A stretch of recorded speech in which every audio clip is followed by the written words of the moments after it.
Good afternoon. My name is Ben Border, and the title of my presentation is Thoughts Are Free, Activist Songs in Germany and America. So let's begin. Last summer, I went on a 3-week student exchange program to Germany. And while I was there, my host family bought me a CD by a German band called Die Toten Hosen, which translates to The Dead Pants. And they're kind of like the German punk rock version of U2. They've been around since about the 80s. And this CD quickly became one of my favorite albums to listen to. Now, keep that in mind, and let's switch gears for a minute. A few months after I came back from Germany, I went to Doc's Records out on Highway 80 to browse for some records. And I found this Pete Seeger album, Dangerous Songs, which was released in 1966. It caught my eye because there was a song with a German title on it. Die Gedanken sind frei, which translates to Thoughts Are Free. So for this reason alone, I bought the album, and I listened to the song. And although it was in English, I loved it. The song has, it says, "My thoughts will not cater to duke or dictator, no man can deny. Die Gedanken sind frei." But I wanted to find the original German lyrics to the song. And during my research, I learned the history of the song. I learned it was sung during the German Peasants' War in 1524. The Peasants' War soon started after the Protestant Reformation began. The peasants became loyal followers of Martin Luther. However, the peasants began to demand rights such as the abolition of serfdom and the reduction of taxes and rents. Martin Luther distanced himself from the peasants and instead supported the German princes and nobles who protected him from his Catholic enemies. And the German princes slaughtered thousands and thousands of peasants because of their beliefs. However, the origins of the song date back even further to the 13th century when German poet Walter von der Vogelweide wrote, "Joch sind die doch Gedanken frei," which translates to, "Yet thoughts are free." And this sentiment was first expressed in song by the Austrian poet Dietmar von Eist, who wrote the song Gedanken die sind ledig frei, which translates to "Only thoughts are free." The verses that we know today were written around 1780. The song was also used by student organizations during the German Revolution in 1848. These students supported German unification and democratic principles. And the song was also popular among the anti-Nazi resistance movement. And more recently, the song was used by the Pirate Party in the 2013 German Bundestag elections. And the song was also used in the recent film The Book Thief, when the Papa, Hans Hubermann, played the song on his accordion during an air raid. Now you may ask yourself, what does this have to do with Pete Seeger? Why would he record a German song?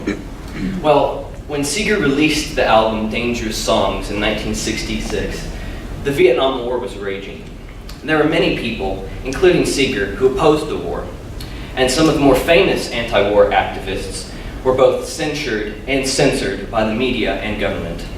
For some 17 years, Seeger was banned from appearing on TV by the major networks and the government. This ban ended when Pete Seeger appeared on the Smothers Brothers Comedy Hour in 1969. However, at the last minute, CBS pulled the Seeger song Waist Deep in the Big Muddy because of its anti-war message and criticism of the US government. However, Seeger was no stranger to persecution because of his beliefs either. In 1955, Seeger testified before the House Un-American Activities Committee because of his ties with the Communist Party. The House Un-American Activities Committee, or HUAC, was part of the McCarthy-era Red Scare. Seeger refused to invoke his Fifth Amendment right against self-incrimination, and instead held to his belief that everyone has a right to his or her convictions. And also, during the 1948 presidential election, Seeger received death threats from the Ku Klux Klan because of his support of Progressive Party candidate Henry Wallace, who opposed segregation. During my research, I also found another song recorded by Pete Seeger, Die Moorsoldaten, which, when I first heard Seeger singing it, I thought it sounded familiar. Then I realized that was because it was on the same album my German host family bought for me in Germany. Die Moorsoldaten translates to peat bog soldiers and was written by political prisoners in a Nazi labor camp in Emslandlager. The first verse on this rock here translates to, far and wide as the eye can wander, heath and bog are everywhere. Not a bird sings out to cheer us. Oaks are standing gaunt and bare. We are the peat bog soldiers, marching with our spades to the moor. And in this case, moor means a swamp, not a North African Muslim who conquered Spain. The rest of the song describes life in a labor camp, such as up and down the guards are marching and escape would mean sure death. This song was not just popular with Germans, however. The French Foreign Legion translated the song into Le Chant des Marais, and an English translation of the song was also popular with American singer Paul Robeson, who was a civil rights activist and friend of Pete Seeger. And one of Pete Seeger's more famous songs is Where Have All the Flowers Gone?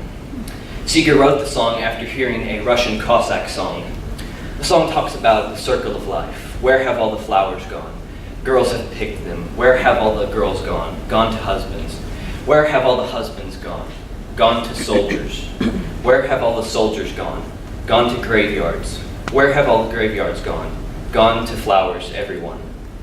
And this song has been covered by a who's who of musicians such as the Kingston Trio, Roy Orbison, Harry Belafonte, Joan Baez, Peter, Paul and Mary, and more surprisingly, this lady, German actress Marlene Dietrich. Dietrich became an American citizen in 1939 and lived in America during World War II. She was seen as a traitor by some Germans when she returned to her homeland after the war, because she sang for US soldiers during the war as part of the USO. However, her translation of the song, Sag mir wo die Blumen sind, reached #1 on the German charts almost immediately. And just as a side note here, the first song, Die Antwort weiß ganz allein der Wind, is a German translation of Bob Dylan's song, Blowing in the Wind. And just as the song, Where Have All the Flowers Gone, brings things full circle, Marlene Dietrich brings my journey back to Germany, where it all began. Now, what did I learn from this musical journey? I learned that we live in an interconnected world, whether we recognize it or not.